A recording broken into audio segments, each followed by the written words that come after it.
It's tournament time in Arkansas. Welcome to Prep Rally. I'm your host, Chip Souza, the sports editor of the Northwest Arkansas Democrat-Gazette. While the teams in the 7A West still have one regular season game remaining, the schools in Class 6A and below have already started the win or go home part of their schedules. Joining me today to help break down the regional tournaments is Mike Capshaw. Last week, schools in Class 4A held their district tournaments, and this week, on Wednesday, they moved into regional play. For teams in Class 6 and 5A, their district tournament started on Monday, and already 3 Northwest Arkansas teams have been eliminated from postseason play.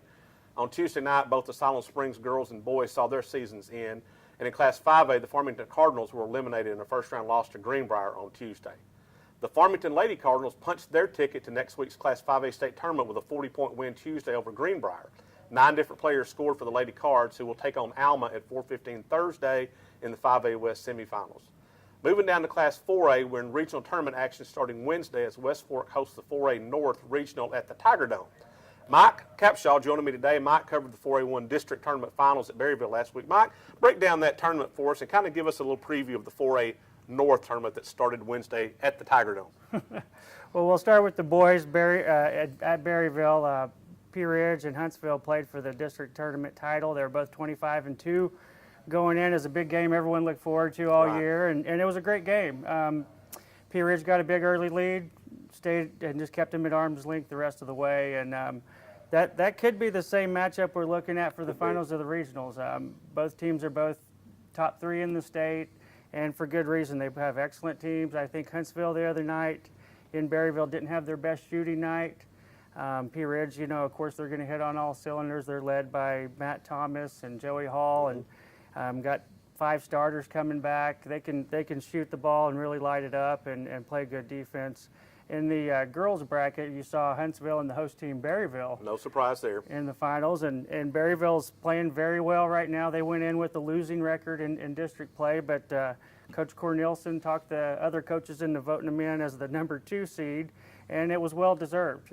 They played really well. They dominated Huntsville for the most part, and then Huntsville came back and tied it back up to send it into overtime. Then after 2 overtimes, Berryville finally pulled out the win, and those are 2 teams that could be in the finals again. Now, from the 4A4, you're looking at Ozark as the number 1 seed. They're a team to watch. Always a good team. Always. The Lady Hillbillies, they bring a big crowd, and they bring a lot of intensity, and Coach Rip down there has done a great job with them. And they've got to get by West Fork in the opening round, though. And West Fork, as we know, the Lady Tigers have played very well this year. They have, and with it being at home, that'll also be a big factor for them. Absolutely. And a couple of the other smaller or lower-seeded teams I think we need to watch in this deal is Shiloh Christian. They're the number 3 seed, and they played really well to get to the number 3 seed with a couple of upsets. I guess we'd call them upsets because they beat higher-seeded teams in the tournament, and ended up knocking off Gravett in the consolation game to earn that number 3 seed. And Shiloh Christian, they open up against Subiaco Academy, which is the number 2 seed out of the 4A4, and that's going to be a great game, maybe one of the best games on the boys' side of the first round. We talked about this a little bit. Teams really don't like to play Shiloh Christian because they press the entire game and they try to play a real up-tempo, fast game, and that takes a lot of teams out of their comfort zone.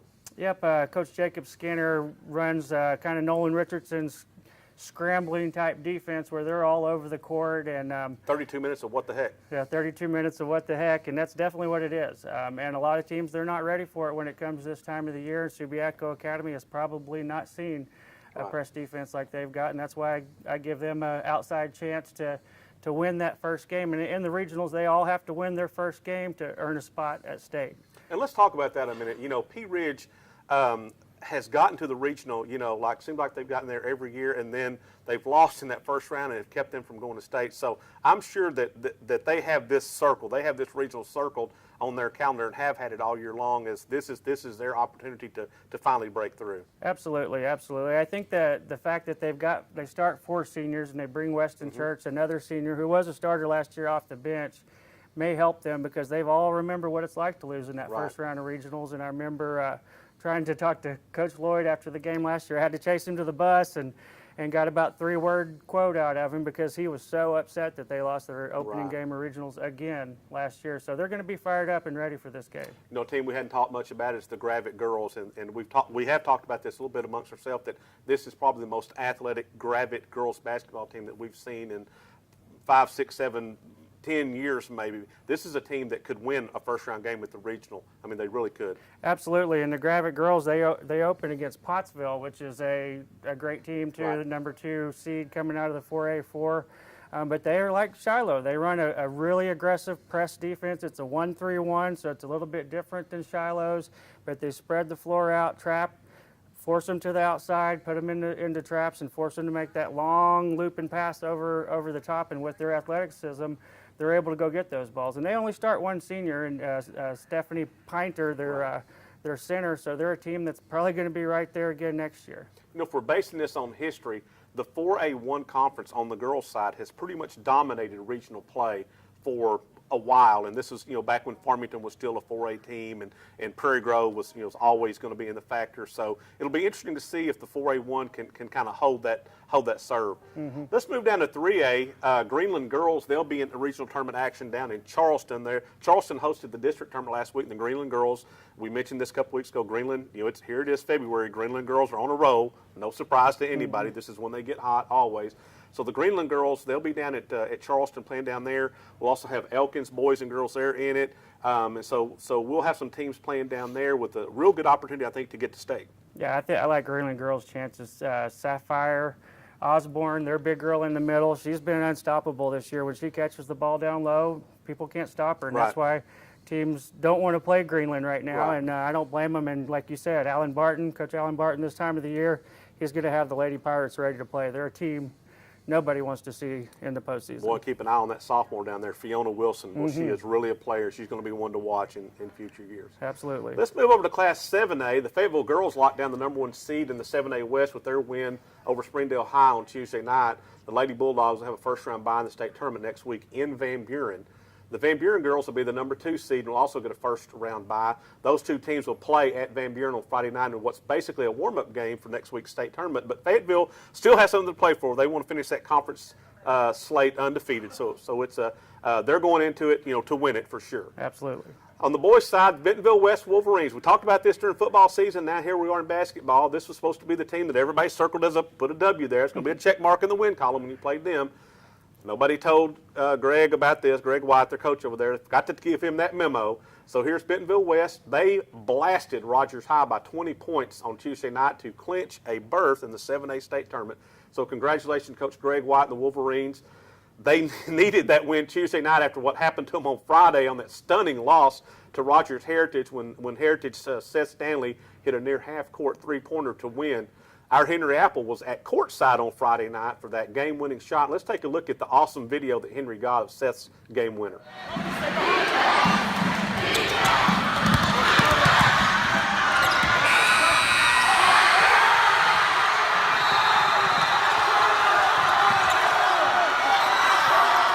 Both Harbor and Bentonville won their games on Tuesday to remain tied atop the, that's easy for me to say, tied atop the 7A West standings heading into the final regular season game Friday night. Both teams have already locked up the 1 and 2 seeds in the conference, so they'll both have byes, but the conference title is still on the line, and so they both still have a lot to play for on Friday night. Tuesday night, Henry spoke with Bentonville coach Jason McMahon, and here's what Jason had to say about his Tigers heading into the regular season finale. To that, I thought our defense was like we wanted it all night. It was really, really good. We had some out of rhythm offensive stuff going on, but and it definitely was played at Heritage's pace. But I was proud. I thought we had some big shots. Michael Shanks hit a couple big shots for us, and that mattered. And Jordan got a couple key dribble penetrations that created some separation. And I thought that big three from Kaliki really, put a big gap, and I think Coach Olson called timeout after that. And so I thought those were big shots for some kids to create that separation. Yeah. Let's take a break here, and when we come back, I'll be joined by Henry Apple to preview the upcoming state swim and dive meet in Bentonville, which starts on Friday at the Community Center. While we're away, let's take a look at some of the awesome photography by the NWADG photo department over the past week. They're the best.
I'm now joined by Henry Apple, our expert on all things swimming. And Henry, I think, are you the reigning world champion cannonball diver, right? Did you bring your medal today?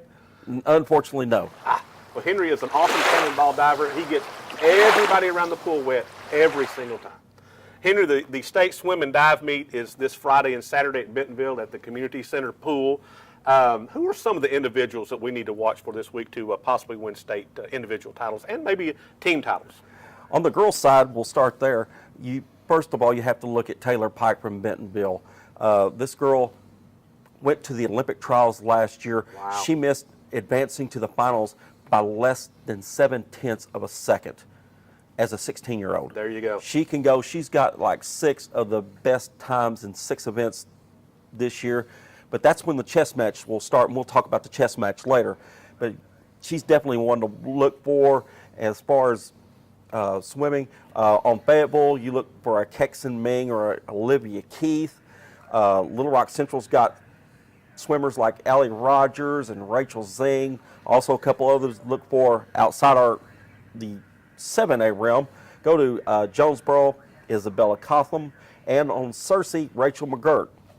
The boys' side, again, I'll start with Bentonville since I know a little bit more about them. They're led by Hayden Harlow, who signed with Penn State. Wow. So Nittany that's Lions. impressive. Exactly.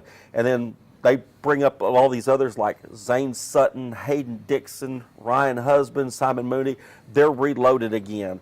And as far as others, Bentonville West, surprise here, Gavin Van, who was a state champion for Bentonville last year, is now with Bentonville West. He swam across town. Sort of like that. And also look for Anderson Maynard of Conway. And for Fayetteville, on the dive, Will Adams will contest for the individual championship there. How about some of the lower classifications? Who are some of the individuals and teams to watch for there? As far as the teams, probably look for, in the boys, Pulaski Academy. On the girls' side, Haas Hall will make a run for a second state championship, but Magnolia will press in both of those categories.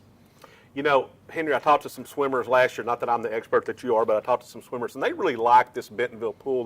They say it's like a waveless pool, which I really don't understand because when I get in the pool, I make huge waves, so I don't understand the whole waveless thing. But a lot of records last year were broken at the state meet. Do you see that happening again maybe?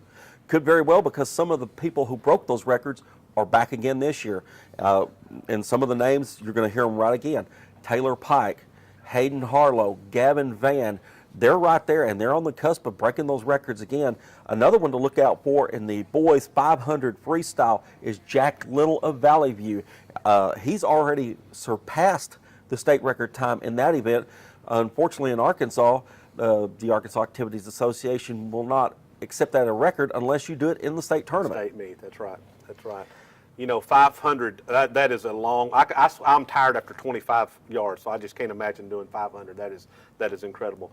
So there you have it. That's a little look at the state swimming and diving competition that'll be happening over in Bentonville starting on Friday. The diving will be on Friday. Henry, 15, 20 divers will be competing. Probably so on both sides. Okay, and then on Saturday it'll be a full day. Now the way they've done the swimming part of this is the smaller classification schools will swim earlier in the day on Saturday, and then the 6A, 7A swimmers will come in after lunch and they'll swim in the afternoon. So if you want to see some great swimming action, take your goggles like I do, take your beach towel, and go catch some great swimming over there at Bentonville this week.